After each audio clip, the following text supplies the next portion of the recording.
Big trade in the NBA a couple days ago. It got finalized today. Karl Anthony-Towns now a member of the New York Knicks. In exchange for Julius Randle and Dante DiVincenzo, and there was 2 second-round picks also from Charlotte as well, going to Charlotte, I believe, right?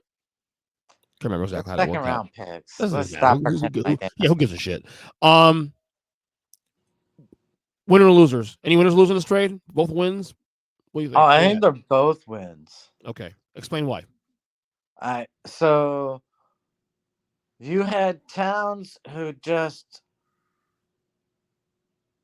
did not fit any longer in Minnesota. Mhm. You know how sometimes, even though you're a productive player, you come with an expectation. And he never quite reached that expectation. And so I don't think he ever felt the love that he should have as a player there. So in their system, does he work? Yeah, because you need a stretch, but you don't need a stretch when you have Rudy Gobert you're playing next to. Mm-hmm. Julius Randle now, on the other hand, he's a little smaller. He doesn't have to play down low on defense, but he'll go down low and beat the hell out of their guys. So I think offensively it works for Minnesota in that regard. I also think too. Also for Minnesota, I think the thing also long term, not just short term. Moving these contracts, moving off the Cat contract, moving off the That was huge. Gobert's contract's immovable. He has a player option after this year, which obviously he's going to opt in. I mean, he's $46 million. He's not going to opt out of that. And I think they want to reshape the team now the way they want to with Ant as the number 1 guy, and Cat was not the best fit necessarily. Does Cat fit in New York? Possibly. That pick and pop game with him and Jalen Brunson could be a massive thing. Also they address having another big down there, losing Hartenstein. Mitchell Robinson, but Mitchell Robinson is also hurt all the time, so you at least have that body there in case Mitchell Robinson gets hurt, which is almost guaranteed to happen because that's what he does. Is he needs the lineup every so often. I'm curious with New York and with Cat, because Cat's personality is very floaty and whatever. Just goes with the flow, whatever. Maybe laid back, and some will say a little immature, and I get all that. And you can get away with that in Minnesota, obviously. In New York, though, in that media, I don't know. Especially now with the expectations now with the Knicks have going into this year. I mean, I would say on paper right now, and obviously we're going to do an NBA preview in a couple of weeks. You and I and Chris. I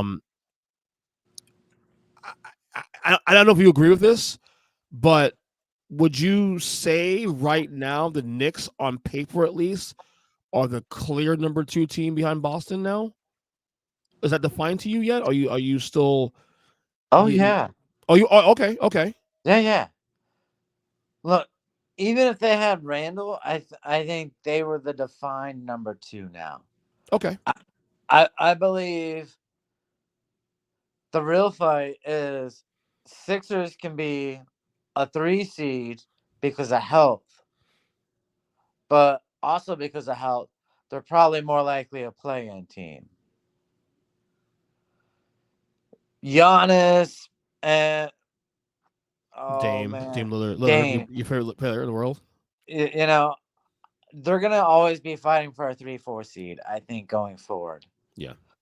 When it comes to Cat, I kind of think with New York now, it allows him to go back to playing center, but he doesn't have to move as much, rotate and help like he was asked upon, because you have athletes at the other positions with OB and Hart, so you can swing.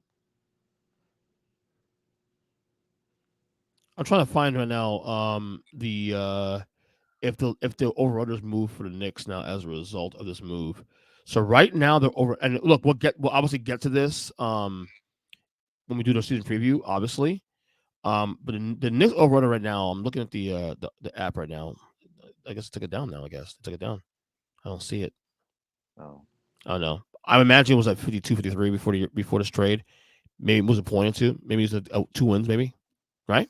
Maybe. Yeah, I think Well, Cat go with 2 and 3, maybe I, 3. I I think it situationally helps the team because I think both teams were good.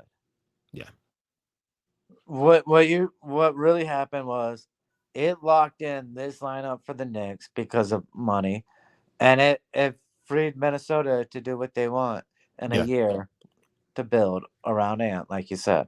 yeah, yeah. I'm definitely looking forward to this. I think, yeah, I think to your point, Boston's clear number 1, Knicks number 2. Milwaukee's a little older. We'll see how they can recover and if they stay healthy. Philadelphia's lineup, top heavy, obviously really good, but health, Embiid's health, Paul George's health. You saw last year, the minute you move one of those guys off that team, they're done. Um, Obviously Cleveland has a lot more to prove. Miami's obviously going to be hanging around. We'll see. Indiana is another team on the upside. We'll see if they could play around. I think there's a lot of interesting stories, and again, we're getting a tease now of that. In a couple weeks, we're going to do our season preview, our top 25 players, all that. What we always do every year. That's gonna be a fun time. This move made me even more excited about the NBA this year because I think the Knicks fans are gonna be really excited, and I'm gonna be honest, the Knicks fans are gonna be really loud this year because this is a move that this could be the NBA Finals for them here. This could be the move that puts them over the top. We'll see. Because Ooh. Boston's not flawless. I mean, the Boston's a great team, but they're not flawless. They're KP. They're Porzingis injury rate from being back to the middle of the pack again. So, storyline: Go ahead. Wiggins left Minnesota, goes to Golden State, right? Yeah. Change it, wins a ring. Everyone changes their view on him. Could this be a second Timberwolf player to leave and have his whole narrative now change? Not change. No, have it change. It depends on how the media receives. Because the thing is, though, Wiggins went from Minnesota to Golden State, where both media markets are pretty lenient in comparison. It might be a Cat's lenient going out market, but that was a franchise that was always being talked about, so it's a little different. at the very least, though. I'm not even say Cat's has to win a championship. He's got to get to the finals at least Yeah. to change that conversation. All right. You know what I'm saying? Yeah. At least get to the finals. No, I just think it could be a very interesting storyline. Yeah. If he wins the finals, though, and he's one of the reasons why they win it, and he probably should be and he will be. Yes, that will change the conversation about the Cat a lot. Because you know me, I'm not a big Cat guy. I'm not. So, but we'll see. We'll see. He had moments last year in the conference final in the playoffs with Minnesota. So, Absolutely. not to say he can't do it. He's done it before. It's on a better roster now, especially. So we'll see. All right. One last thing.